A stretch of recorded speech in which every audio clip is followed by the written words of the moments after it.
कहा जाता है कि 62 के युद्ध के दौरान अगर चीन और रशिया के रिश्ते अच्छे होते तो शायद अपने देश का साथ देने वाले वामपंथियों की संख्या ना के बराबर होती। उस दौरान चीन और रशिया एक दूसरे के कट्टर दुश्मन थे।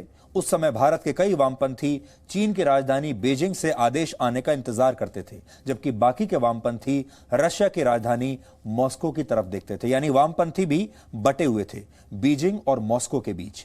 लेकिन वामपंथियों के दोनों ही धड़ों में से राष्ट्र की परवाह किसी को नहीं थी। चीन के इशारे पर अपनी नीति तय करने का काम वामपंथी आज भी करते हैं। और इसी साल जब गलवान में भारत और चीन के सैनिकों के बीच लड़ाई हुई तो सीपीएम पॉलिट ब्यूरो ने एक बयान जारी किया था। उन्होंने क्या कहा था, देखिए। उन्होंने इस घटना को दुर्भाग्यपूर्ण बताया, लेकिन इस बयान में उन्होंने कहीं भी चीन का नाम नहीं लिया। इसी तरह 2017 में जब भारत का चीन के साथ डोकलाम विवाद हुआ था, तब भी सीपीआईएम ने एक बयान जारी किया था और यह स्थिति इसलिए पैदा हुई और लिखा कि स्थिति इसलिए पैदा हुई क्योंकि भारत तिब्बत के धर्मगुरु दलाई लामा को जरूरत से ज्यादा तवज्जो दे रहा है। यानी चीन का विरोध करने के बजाय हमारे वामपंथी उस समय भारत सरकार की नीतियों पर ही सवाल उठा रहे थे। आज हमने वामपंथियों के इतिहास को करीब से जानने वाले कुछ विशेषज्ञों से बात की। आज पूरे देश को इनकी बातें सुननी चाहिए ताकि देश के साथ साथ आंदोलन कर रहे किसानों को भी ये बात समझ में आ जाए कि उनके नाम पर वामपंथी कैसे अब सीधे चीन को फायदा पहुंचाने की कोशिश कर रहे हैं। देखिए, जब इतिहास की बात करते हैं तो ये तो साफ जाहिर है कि जब 1962 की जो लड़ाई हुई थी तो वामपंथी जो दल थे वो उन्होंने फिर चीन का ही साथ दिया था। वो चीन के साथ थे उस समय पर। आज भी कई लोग हैं वामपंथी दल से, वो कहते हैं कि चीन का जो चेयरमैन है वो हमारा भी चेयरमैन है। माओ के ज़माने में ये बातें सुनाई जा रही थी और अभी भी ये बातें अभी तक भी चलती जा रही हैं।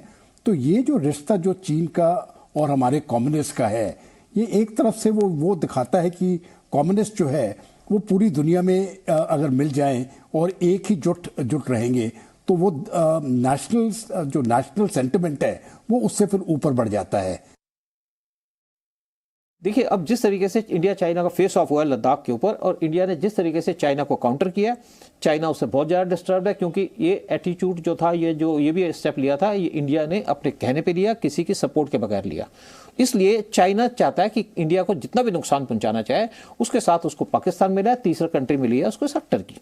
और क्या किसान आंदोलन हो चाहे बाकी भी कोई आंदोलन चलते हैं, उसमें चाइना की पूरी फाइनेंसेस रहती हैं, इन्वॉल्वमेंट रहती है, इसमें पीएफआई की इन्वॉल्वमेंट है। और इनके साथ साथ जो आज कम्युनिस्ट जो बैठे हैं वो यहाँ सपोर्ट करते हैं। कोशिश चाइना शुरू से कम्युनिस्टों की कोशिश रही है कि इंडिया के अंदर डिस्टर्बेंसेस क्रिएट करते रहें।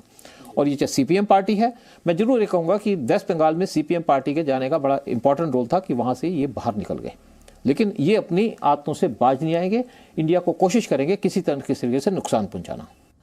आपको याद होगा डोकलाम और फिर गलवान विवाद के बाद वायनाड से कांग्रेस के सांसद राहुल गांधी ने भी यही दावा किया था कि चीन ने भारत की जमीन पर कब्जा कर लिया है। अब आप सोचिए कि अगर यह भारत की सेना का अपमान नहीं है तो और क्या है। यानी राहुल गांधी ने और कांग्रेस ने हमेशा इस तरह की भूमिका निभाई, आग लगाने वाली जो भूमिका होती है। और राहुल गांधी और कांग्रेस की कोशिश यह रही कि किसी तरीके से भारत और चीन के बीच युद्ध हो जाए और फिर उस युद्ध में जो नुकसान भारत का होगा उस नुकसान को हम प्रधानमंत्री मोदी के खिलाफ इस्तेमाल करेंगे। सिर्फ इतनी मंशा थी। वर्ष 2008 में कांग्रेस और चीन की कम्युनिस्ट पार्टी के बीच एक एमओयू पर हस्ताक्षर हुए थे जिसका उद्देश्य दोनों पार्टियों के संबंधों को मजबूत करना था। बीजिंग में हुए समझौते पर खुद राहुल गांधी ने हस्ताक्षर किए थे और कांग्रेस अध्यक्ष सोनिया गांधी भी वहां पर मौजूद थी। तस्वीर आप देख लीजिए। गांधी परिवार की संस्था राजीव गांधी फाउंडेशन पर चीन से चंदा लेने के आरोप पहले ही लग चुके हैं। ये तथ्य हमने आज आपके सामने इसलिए रखे ताकि देश के आम लोग ही नहीं बल्कि आंदोलन कर रहे किसान भी ये समझ सकें कि उनके साथ कितना बड़ा छल हो रहा है।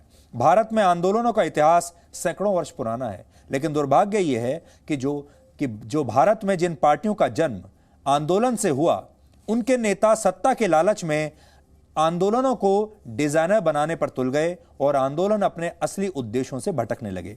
यानी आंदोलन का इस्तेमाल सिर्फ सत्ता तक पहुंचने के लिए किया जाता है, आंदोलन का इस्तेमाल सिर्फ अपनी राजनीति चमकाने के लिए किया जाता है। आप जानते हैं हमारे देश में कोई भी नेता आंदोलन से ही निकलता है।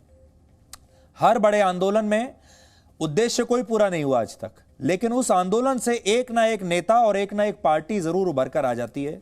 फिर वो पार्टी और वो नेता चुनाव लड़ते हैं और फिर वो मुख्यमंत्री बन जाते हैं, मंत्री बन जाते हैं, सरकार में आ जाते हैं और उनका उद्देश्य पूरा हो जाता है। आंदोलन वहीं छूट जाता है। आज किसानों का जो आंदोलन चल रहा है उसे अगर आप ध्यान से देखेंगे तो आपको समझ में आएगा कि ये अचानक नए कृषि कानूनों और सरकार के प्रति पैदा हुए असंतोष का परिणाम नहीं है, बल्कि ये एक सोची समझी योजना है। जो किसान खेतों में सिर्फ फसल नहीं बल्कि अपना दिल उगाते हैं, उनके साथ आज कुछ बहुत बड़ी ताकतें बहुत बड़ा धोखा कर रही हैं और यही हम आपको आज बताना चाहते हैं। इन किसानों को भी बताना चाहते हैं और देश को भी इसके बारे में बताना चाहते हैं। हमारी टीम, जी न्यूज की टीम, पिछले कई दिनों से सिंघू बॉर्डर से रिपोर्टिंग कर रही है, लेकिन हम लगातार सच कह रहे हैं और इस दौरान हमने ये देखा कि किसान हमारा लगातार विरोध करने लगे। हमें यह पता चला कि किसानों को लगातार यह कहकर भड़काया जा रहा है कि तीनों नए कृषि कानून पूरी तरह से किसानों के खिलाफ हैं। फिर किसानों को यह बताया जा रहा है कि जी न्यूज आपके खिलाफ है। किसानों को यह कहा जा रहा है कि जी न्यूज आपके खिलाफ रिपोर्टिंग कर रहा है, किसानों के खिलाफ रिपोर्टिंग कर रहा है। और वहां एक ऐसा माहौल पैदा हो गया जिसमें किसानों ने कहा कि आप किसानों की आलोचना कैसे कर सकते हैं, और फिर जी न्यूज के रिपोर्टर्स की एंट्री वहां बंद हो गई। ठीक वैसे ही जैसे शाहीन बाग में हमारा प्रवेश रोक दिया गया था, ऐसे ही अब सिंघू बॉर्डर पर भी जी न्यूज के रिपोर्टर्स का प्रवेश रोक दिया गया है, क्योंकि हम सच कहने की हिम्मत रखते हैं। और इस समय जो आंदोलनकारी वहां पर हैं वो सिर्फ उसी मीडिया को पसंद करते हैं जो उनके पक्ष की बात करता है, जो उनकी तस्वीरें छापता है, जो उनके स्लोगन्स को छापता है। और शाहीन बाग में भी यही हुआ था। वहां पर उसी न्यूज चैनल की एंट्री होती थी जो उनके पक्ष की बात करता था। किसान दिल्ली के अलग अलग बॉर्डर्स पर बैठे हुए हैं, लेकिन ऐसा लगता है कि सिंघू बॉर्डर पर इस आंदोलन के लिए कुछ खास ही तैयारी की गई है। सिंघू बॉर्डर पर किसानों के लिए यूट्यूब चैनल चलाने वाले लोग लगातार मौजूद रहते हैं। सोचिए, अब आप इस आंदोलन के बारे में जरा ध्यान से सुनिएगा। यह आंदोलन कहने को तो किसानों का है, लेकिन इस समय वहां बहुत बड़ी संख्या में ऐसे लोग बैठे हैं किसानों के साथ जो अपना अपना यूट्यूब चैनल चलाते हैं और वहां से अक्सर यूट्यूब पर लाइव ब्रॉडकास्ट करते रहते हैं। ये लोग मीडिया को लोगों के बीच जाकर इस बात की जांच करते हैं कि कौन इनके पक्ष की खबरें चला रहा है और कौन इनके विरोध की खबरें चला रहा है। और अगर इन्हें पता चलता है कि कोई रिपोर्टर या चैनल इनके खिलाफ खबर दे रहा है तो फिर बहुत ही सुनियोजित तरीके से उस चैनल और उस रिपोर्टर को निशाना बनाया जाता है, नारेबाजी होती है, पोस्टर्स मिनटों में तैयार कर दिए जाते हैं और फिर उस चैनल को वहां घुसने नहीं दिया जाता। धार्मिक और भावनात्मक रूप से किसानों को उकसाने के लिए कई तरह के आयोजन किए जा रहे हैं, इसलिए ब्रेन वॉश बहुत जरूरी है। धर्म के नाम पर ब्रेन वॉश किया जा रहा है और भावनाओं के नाम पर ब्रेन वॉश किया जा रहा है। अब आपको इस सुनियोजित आंदोलन की कुछ तस्वीरें देखनी चाहिए। जो किसान आंदोलन में हिस्सा ले रहे हैं वो सबसे पहले वहां ट्रैक्टर ट्रॉली को लेकर आते हैं, फिर वहां इस ट्रैक्टर ट्रॉली को खड़ा कर दिया जाता है और जगह वहां पर घेर ली जाती है। फिर इन ट्रैक्टर्स को ही और ट्रॉली को ही एक टेम्परेरी मकान में तब्दील कर दिया जाता है जिसमें सारी सुख सुविधाएं हैं। वहां पर हीटर भी लगे हैं, एयर कंडीशनर्स भी लगे हैं, वहां हर सुविधा है। खाने पीने की पूरी व्यवस्था वहां पर की जाती है। यहां पहुंचकर आपको ऐसा लगेगा जैसे आप किसी आंदोलन में नहीं, शायद किसी मेले में आए हैं। मनोरंजन का पूरा इंतजाम है। किसानों की थकावट मिटाने के लिए मसाज का पूरा इंतजाम है। हर तरह का खाना आपको मिलेगा। अगर आप भारतीय खाना खाना चाहते हैं वो मिलेगा, इटालियन खाना चाहते हैं वो मिलेगा, ड्राई फ्रूट्स की पूरी व्यवस्था है।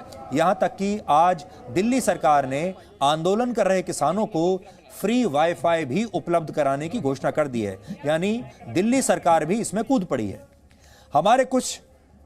पिछले कुछ दिनों से हमारे रिपोर्टर्स ग्राउंड जीरो पर जाकर यह समझने की कोशिश कर रहे थे कि 6 महीने तक आंदोलन करने की तैयारी करके आए इन किसानों के लिए इन सारी सुविधाओं का इस्तेमाल कैसे होता है। आज आप इस ग्राउंड रिपोर्ट के दौरान ली गई तस्वीरों की झलक देखिए, फिर हम आपको बताएंगे आंदोलन और आयोजन, यानी ये आंदोलन है या ये एक इवेंट मैनेजमेंट है, ये दोनों में से क्या है, ये आंदोलन है या ये मेला है। हम जानते हैं बात तो चुभेगी आज, लेकिन आज आप सबको यह तय करना है कि इसे आंदोलन कहा जाए या इवेंट मैनेजमेंट कहा जाए या फिर मेला कहा जाए।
तो आंदोलन और आयोजन में यह अंतर होता है कि आंदोलन का एक उद्देश्य होता है और आंदोलन करने वाले इसी उद्देश्य के लिए लड़ते हैं, लेकिन आयोजन करने वालों का मकसद सिर्फ अपने एजेंडे का प्रचार और प्रसार करना होता है, सच में क्रांति लाना नहीं होता। इस पर शहीद भगत सिंह ने एक बार कहा था। शहीद भगत सिंह कहते थे, इनकलाब की तलवार विचारों की शान पर तेज होती है। यानी क्रांति के केंद्र में विचार होते हैं, लेकिन ऐसा लगता है कि आज के जमाने की क्रांति के केंद्र में सिर्फ प्रचार ही बचा है। भगत सिंह की जो बात अभी हमने कही वो आज किसानों के आंदोलन का प्रचार करने के लिए शुरू किए गए एक अखबार ट्रॉली टाइम्स पर भी भगत सिंह की तस्वीर के साथ लिखी हुई है। लेकिन हमारा सवाल यह है कि क्या सिर्फ एक क्रांतिकारी के शब्दों का इस्तेमाल करके उसकी फोटो लगा के आंदोलन को आयोजन में बदलने से रोका जा सकता है? प्रधानमंत्री नरेंद्र मोदी ने भी कुछ दिन पहले कहा था, कुछ लोग आंदोलन को एक इवेंट की तरह इस्तेमाल कर रहे हैं। साथियों, आज जिन राजनीतिक दलों के लोग अपने आप को इस राजनीतिक प्रवाह में, जब देश की जनता ने उन्होंने नकार दिया है, तो कुछ न कुछ ऐसे इवेंट कर रहे हैं, इवेंट मैनेजमेंट हो रहा है ताकि कोई सेल्फी ले ले, कोई फोटो छप जाए, कहीं टीवी पर दिखाई दे और उनकी राजनीति चलती जाए। अब देश ने उन लोगों को भी देख लिया है, ये देश के सामने एक्सपोज हो गए हैं। स्वार्थ की राजनीति का एक मुद्दा, भद्दा उदाहरण हम बहुत बारीकी से देख रहे हैं। जो दल पश्चिम बंगाल में किसानों के हित पर कुछ नहीं बोलते, वो यहां दिल्ली के नागरिकों को परेशान करने पर लगे हुए हैं, देश की अर्थनीति को बर्बाद करने पर लगे हुए हैं, और वो भी किसान के नाम पर। इन दलों को आपने सुना होगा, मंडिया बोल रहे हैं, एपीएमसी की बात कर रहे हैं और बड़ी बड़ी हेडलाइन लेने के लिए भाषण कर रहे हैं। लेकिन ये दल, वही झंडे वाले, वही विचारधारा वाले जिन्होंने बंगाल को बर्बाद किया। केरल के अंदर उनकी सरकार है। इसके पहले जो 50 साल 60 साल तक देश पर राज करते थे, उनकी सरकार थी। केरल में एपीएमसी नहीं है, मंडिया नहीं है। मैं जरा इनको पूछता हूं, यहां फोटो निकालने के कार्यक्रम करते हैं, अरे केरल में आंदोलन करके वहां तो एपीएमसी चालू करवाओ। तो हमारे जो रिपोर्टर्स लगातार वहां पर रहे हैं और जो वहां से लगातार रिपोर्टिंग कर रहे हैं, उनका यह कहना है कि इतने बड़े स्तर पर इतना बड़ा इवेंट मैनेजमेंट बिना व्यापक प्लानिंग के हो ही नहीं सकता। इसके लिए बहुत जबरदस्त योजना की जरूरत है, बहुत जबरदस्त प्लानिंग की जरूरत है, और ऐसा लगता है कि कोई बहुत बड़े स्तर पर इसे प्लान कर रहा है। उनका यह कहना है कि वहां ना तो किसी को खाने पीने की कोई चिंता है, ना ही रहने की कोई चिंता है। सब सुख सुविधाएं वहां पर लोगों को उपलब्ध कराई जा रही हैं। आसपास यूट्यूब चैनल चलाने वाले लोग लगातार वहां पर साथ साथ किसानों के नेताओं के घूमते रहते हैं और मीडिया के बीच जाकर ये पता करते रहते हैं वो लोग कि कौन सा मीडिया उनके पक्ष में खबर चला रहा है, कौन सा विरोध में चला रहा है। वो ये भी जानते हैं कि कुछ ऐसी भावनात्मक तस्वीरें, जिनमें ऐसी तस्वीरें हों जो इमोशनल कर दें लोगों को, ऐसी तस्वीरें खींचें और फिर उन तस्वीरों को वायरल कर दिया जाए। फिर इसके बाद 90% से ज्यादा जो लोग वहां पर बैठे हुए हैं, उन्हें असल में कृषि कानूनों के बारे में कोई जानकारी ही नहीं। अगर आप उनसे पूछेंगे कि आपकी जमीन कैसे छीन ली जाएगी, क्या आप बताएंगे, तो वो आपको बता नहीं पाएंगे। वो ये कहेंगे कि बस हमें यह पता है कि हमारी जमीन छीन ली जाएगी, बस उन्हें यह समझा दिया गया है। और एक ऐसा माहौल वहां पर बना दिया गया है, उनके मन में एक ही चीज भर दी गई है कि ये तीनों कृषि कानून किसानों को कंगाल बना देंगे, किसान सड़कों पर उतर आएंगे और जब आप उन्हें इसके बारे में समझाने की कोशिश करेंगे तो वो किसान कुछ भी सुनने के लिए तैयार नहीं है। वो कोई वाद विवाद इस बारे में नहीं करना चाहते, कोई लॉजिक नहीं सुनना चाहते और अगर आप जरूरत से ज्यादा उनसे बात करेंगे तो वो गाली गलौज पर उतर आते हैं और फिर वो ये चाहते हैं कि आप यहां से किसी भी तरीके से चले जाएं।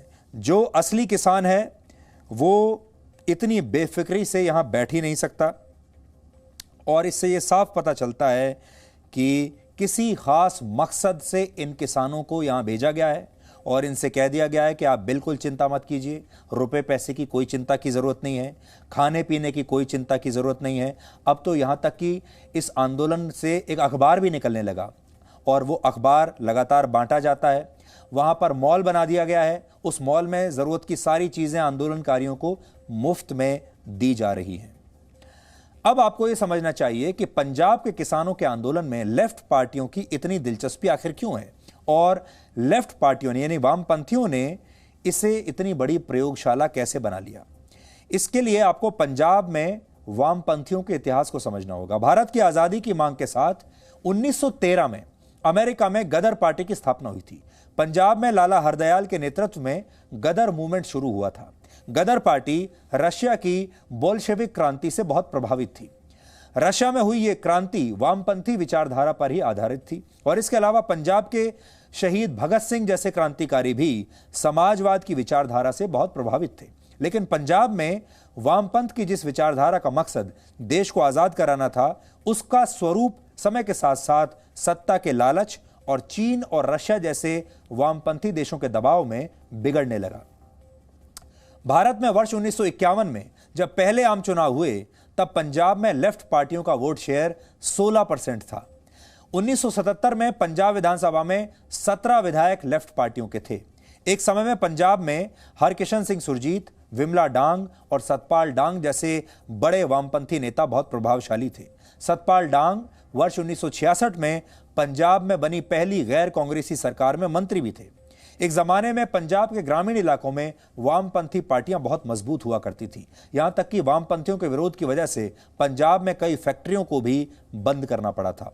लेकिन इन बड़े नेताओं की मृत्यु के बाद धीरे धीरे पंजाब में वामपंथियों की पकड़ कमजोर होने लगी और पिछले 20 वर्षों में पंजाब से लेफ्ट पार्टीज की पॉलिटिक्स लगभग समाप्त हो गई। अकाली दल जैसी पार्टियों ने इसमें बड़ी भूमिका निभाई। अकाली दल ने धर्म को पंजाब में राजनीति का मुख्य मुद्दा बना दिया। ध्यान रखिएगा, पंजाब में धर्म को राजनीति का मुख्य मुद्दा बना दिया और लेफ्ट पार्टियां इसकी काट खोज नहीं पाई। लेकिन अब इस आंदोलन में लेफ्ट पार्टियों को अपने लिए एक संजीवनी बूटी मिल गई है और वोटों की फसल बोने के लिए ये पार्टियां किसान के आंदोलन की खुलकर सवारी कर रही हैं और इन्हें बड़ा मजा आ रहा है। हमारे कुछ रिपोर्टर्स पंजाब के गांव-गांव में घूमकर यह समझने की कोशिश कर रहे हैं कि इस आंदोलन पर राजनीतिक पार्टियों का कितना प्रभाव है।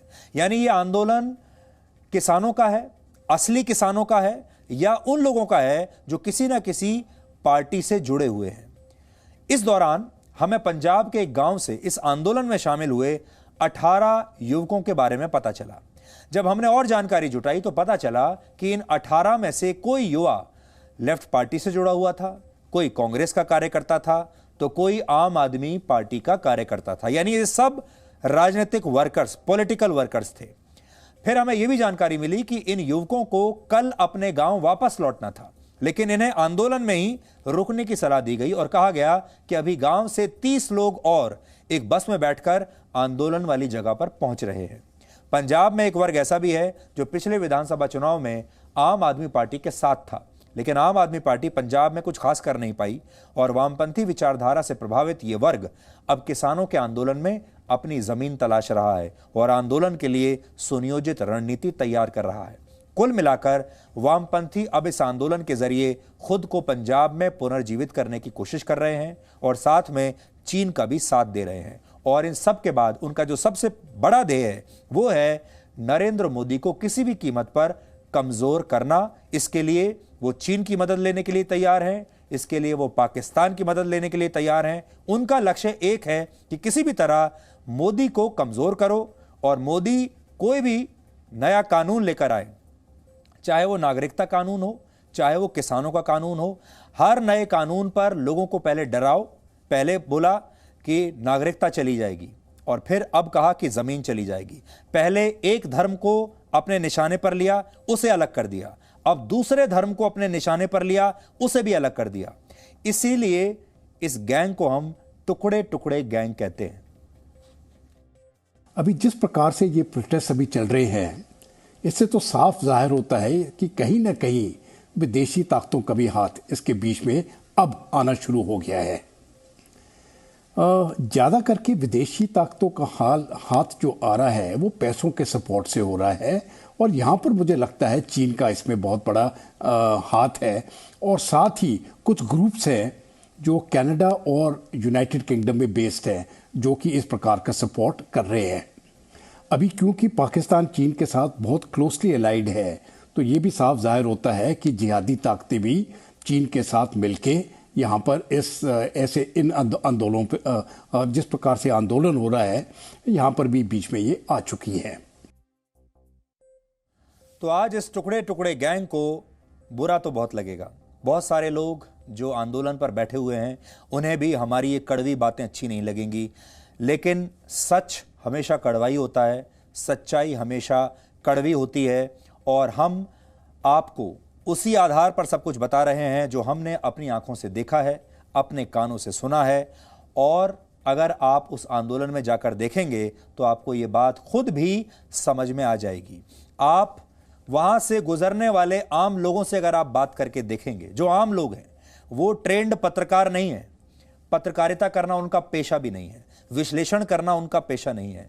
अगर आप आम लोगों से भी वहां पर मिलेंगे जो हर रोज वहां से गुजर कर जाते हैं, वो भी आपको ये बता देंगे कि इस आंदोलन में कुछ ना कुछ मिलावट तो है, यह आंदोलन असली नहीं लग रहा, इस आंदोलन में कुछ तो ऐसा है जो इसे सुनियोजित बना रहा है। और वो योजना इतनी बड़ी है, इस तरह की योजना है जैसे बड़ी बड़ी सेनाओं की योजना होती है। जैसे ऐसा लगता है जैसे किसी बहुत बड़ी सेना को आपने लद्दाख में 6 महीने के लिए ग्राउंड पर उतार दिया हो और आपकी पूरी की पूरी जो तैयारी है वो भी इसी हिसाब से है कि अब आपकी सेना 6 महीने 8 महीने वहीं जमीन पर रहेगी और उसके लिए आपने पूरा इंतजाम करके रखा है। हमारा कर्तव्य है कि हम आपको सही बताएं। ये कोई लोकप्रिय होने का कंपटीशन नहीं चल रहा है और अगर लोकप्रियता ऐसे ही हासिल करनी है तो हमें ये लोकप्रियता चाहिए भी नहीं।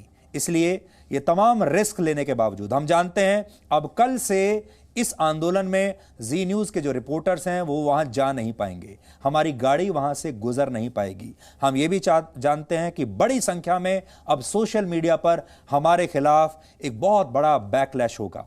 सब कुछ जानते हैं, लेकिन सब कुछ जो देखा आपके सामने झूठ नहीं बोल सकते, इसलिए सच आपको बता दिया, देश को बता दिया। ये सारे वामपंथी जानते हैं कि हम सच कह रहे हैं। अंदर ही अंदर इन्हें पता है कि अब ये धीरे धीरे धीरे ये अदृश्य शक्ति दिखने लगी है, एक्सपोज होने लगी है। अब बाकी आपके ऊपर है, आप खुद अपना दिमाग लगाइए, आप सोचिए कि ये सब कुछ अचानक से क्यों हो रहा है और कौन ऐसी ताकत है जो ये नहीं चाहती कि ये आंदोलन किसी भी कीमत पर समाप्त हो। इसके बारे में हम लगातार आपको नई नई जानकारियां देंगे। हमारे रिपोर्टर्स सिर्फ आंदोलन वाली जगह से रिपोर्टिंग नहीं कर रहे। ये रिपोर्टिंग तो आपको बाकी सब न्यूज़ चैनल्स पर मिल ही जाएगी। वो सबसे आसान काम है। वहां पर चले जाइए, जहां आंदोलन लोग कर रहे हैं उनके साथ बैठिए, उनके साथ खाना खाते हुए तस्वीरें खिंचवा लीजिए, उनके पक्ष की बात कीजिए। वो आपके लिए ताली बजाएंगे और वो कहेंगे कि सच्चे पत्रकार तो आप ही हैं और सच्चा न्यूज़ चैनल भी यही है। और वो कहेंगे कि देखिए, ये न्यूज़ चैनल है, ये पत्रकार है, ये हमारा हीरो है। ये काम करना तो सबसे आसान है, लेकिन हम इस आसान रास्ते पर नहीं जा रहे हैं। हमारे रिपोर्टर इस समय पंजाब के गांव में हैं, जहां ये लोग सोच भी नहीं सकते कि हम चले जाएंगे। हम पंजाब के गांव से रिपोर्टिंग कर रहे हैं और आप देखिएगा, पंजाब के गांव से जो ग्राउंड रिपोर्टिंग हम आपके सामने लेकर आएंगे, अगले कुछ दिनों में सबकी आंखें खुल जाएंगी।